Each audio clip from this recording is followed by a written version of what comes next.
Hello students, today we are going to study about the dissection of hibiscus flower. For that we need one hibiscus flower, forceps and needle. First let's see the parts of flower. As we know, the flower is structural unit of sexual reproduction in plants and it is consist of the four floral whorls. It is calyx, corolla, androecium and gynoecium. Let's see in detail.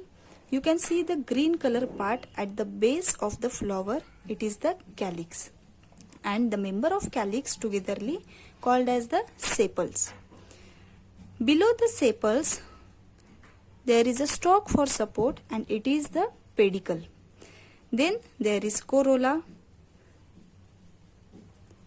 and the member of corolla is called as the petals, and they are variously colored.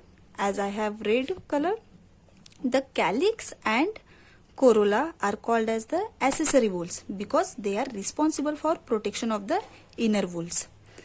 Now I am removing the sepals and petals to show inner whorls, androecium and gynoecium.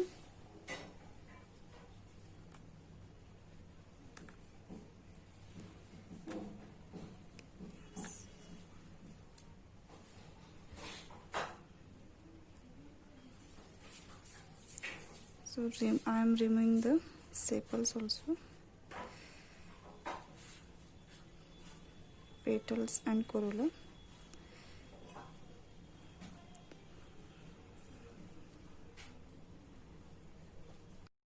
Okay, so I have removed petals and sepals. At the basal end there is a ovary. This is ovary. It contains one or many ovules. This is style. It comes from the ovary. At the tip of style there is a stigma. This is stigma. This stigma, style and ovary togetherly called as the gynoecium, and it is female part of flower. Then this is the anther. This yellow color part is the anther, and this anther is attached to the style through filament. This anther is attached through the style through filament. This is androecium and it is the male part of flower. A flower is called as the bisexual if both whorls, means the androecium and gynoecium, are present in same flower.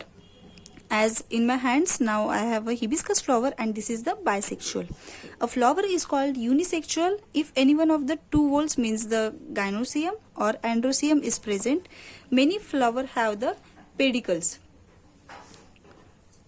So the flower will be called as a pedicellate, whereas if flower without stalk called as the sessile. I hope you understand the parts of flower. In next class we will study about the pollination.